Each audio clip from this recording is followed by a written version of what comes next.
Nimachi yolg'on gaplarni gapirasiz? Men tovus kimani keldim. Ishga ketaman deb kunlik ishga ketsam, erkak ayol ketiradilar. Ushma Ma'ruza.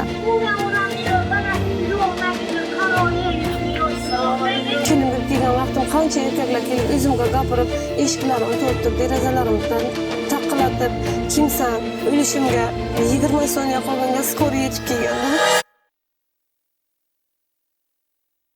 Hozirgi ahvolim bo'lsa yeymiz, bo'lmasa o'tiramiz, magazinlarga uborka qilaman. O'sha uborka qilganimga kimdir produkt beradi, kimdir pul beradi, borga qanoat qilaman. Farzandlarim maktab o'qiydi, ikkita kattasi egizaklarim kollej, unisi maktabga. Pul yo'q, yig'lab ketadi. Ana shu ertalab ham Fotima zavtira qilgan yo'q, Zuhra o'zgina shakar choy ichib ketdi.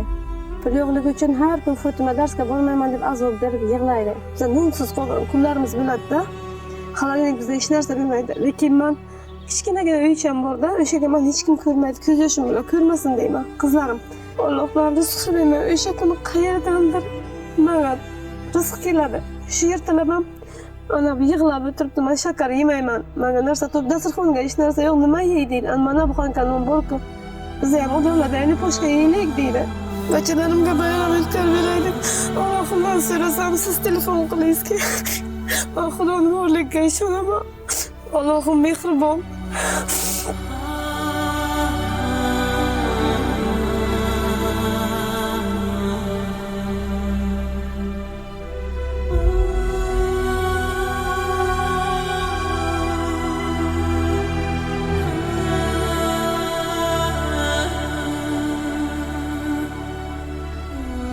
Go'sht endi qachon bayram bo'lsa mahalla, homiylar mahallani ketirsalar yediraman. To'g'risini aytaman-da.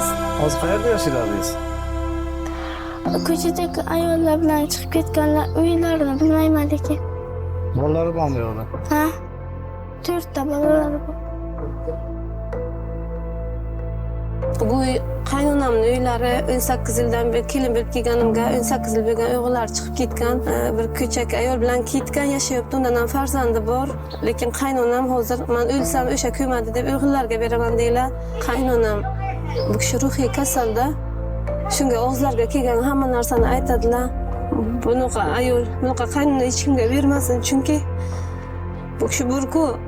Ana bu xona shunaqa edi, turmush o'rtog'im bilan aramni buzgan ham shu kishini o'zlari. Hozir ana uyni shunaqa qilib qo'yganlar. Ishga ketaman deb kunlik ishga ketsam, uyga erkak ayol ketiradilar. Ushma Ma'ruza. Ana shu 3 ta qizim voyaga yetgan, bu ham 10 yoshga kirgan. Qo'rqaman, qayerga ketsam o'zim bilan olib ketaman. Kimni taklif qilyapsan? Bu rasmiydan tashlab ketdi. Ras kunlardan yetarib ularni ketib karot yo'qlari hamma joy ko'kargan. Ha, nima bo'lgan? Nimachi yolg'on gaplarni gapirasiz? Men tovus kimani keldim. Men yo'rsintirmayman. Lekin men o'g'ilni haqiqat aytsinlar-da. Yo'q, qarzdor qiyanim yo'q. Qo'rqamanda to'g'risi faqat erkaklar keladi. Mahallaga murojaat qilib, shu uchun men yomon ko'raman, men tanstoy deb aytadilar. Axir majbur bo'ldim uchastkoyga telefon qilishga. Ichadi erkaklar kelib, bibi ham ichadilar. Borishga joyim yo'q. Bo'lmasa agar bunaqa sharoitga bir kun yashamayman. Qarichilik deyman, ruhiy kasal, kun bermaydilar, so'kadilar, qarg'aydilar. Ayol topib keladilar. Erkakni uyga kirgizib qo'yadilar, araqni ichirib, keyin ayol topishga ketadilar. Mana shu bibi erlari bor. Erlar bilan ketadilar, topib keladilar. Svet 100 ming ishlagan bo'lsa 50 mingni ber deb janjal qiladilar. Hayman ayol kishi bilan ruchka daftari bor, maktabi bor, maktab pulisi bor. Shu safar men pul bera olmadim, keyingi safarga berasan deb so'kinadilar-da erlari. Kelin bo'lib kelgan vaqtim qancha erkaklar kelib o'zimga gapirib, eshiklarimni tortib, derazalarimdan taqqilatib, kimsan, chiq bu yoqqa, bibini kelinimisan, to'y bo'lib kelganmisan, sherga yurgan ayollarmi deganlar. Ro'za o'yga yolg'on gapirmayman. Gapirsam men ham Allohim bor boshimga.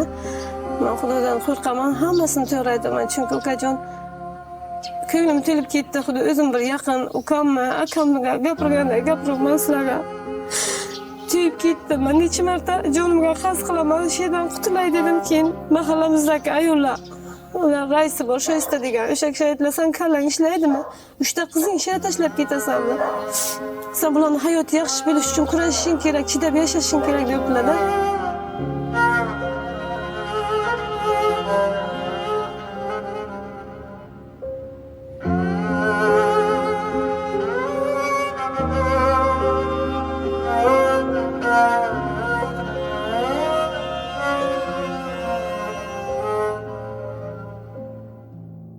ishlagan davlini bo'limda o'sha yerga kravatka, tapchanga, o'lishimga 20 soniya qolganga skor yetib kelganda, chunki men endi otasi ketdi, bu dunyoga qanday boqaman 3 ta bachani deb hushsiz yotganman, kelgan davlini yurakka beribdi degan.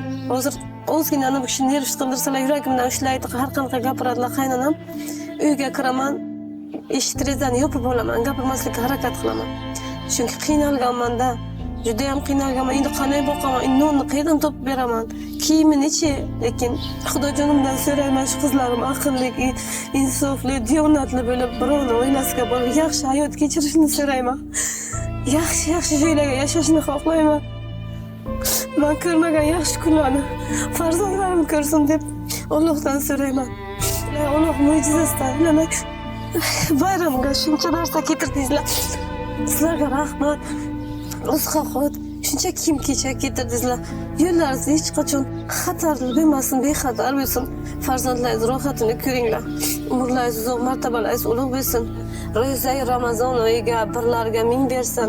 Yo'llari bexatar bo'lsin. Farzandlarining rohatini ko'rsinlar, martabalari ulug' bo'lsin. Hech qachon dard yuzini ko'rmasinlar. Bizga o'xshagan odamlarga yordam qilibsizlarmi? Allohim umrlarini uzoq, davlatlarini ziyoda qiling. Farzandlarning rohatini ko'rsinlar. Hech qachon bemor bo'lmasinlar. Suhbatimizni o'zingizlar eshitdinglar. Bir onani qalbidagi dardlarni birgalikda eshitdik. Agar shunda ham befarq bo'lsak, biz vijdonimiz oldida qattiq javob berishimizga to'g'ri keladi. Ya'ni 3 ta qizlarini mana shunaqangi qo'pol qilib aytganda botqoqda, muhitda, bunaqangi rasvo muhitda tarbiya qilishga harakat qilib kelayotgan onaning dardlarini eshitdik. Harakat qilib ularni alohida uyga chiqaraylik. Mana shu o'zlarini karta raqamlariga ihson qilib, mana shu singillarimizni chiroyli, musaffo muhitda, o'zlarini qalbidagi toza muhitda yashashiga yordam beraylik, hissa qo'shaylik. O'shanda ko'rasizlar, jamiyatimiz o'zgarib ketadi. Birgalikda katta kuchimiz, albatta ularni bunaqangi qiyinchilik hayotdan birgalikda olib chiqamiz. Vaqf xayriya jamoat fondi. Birgalikda biz katta kuchmiz.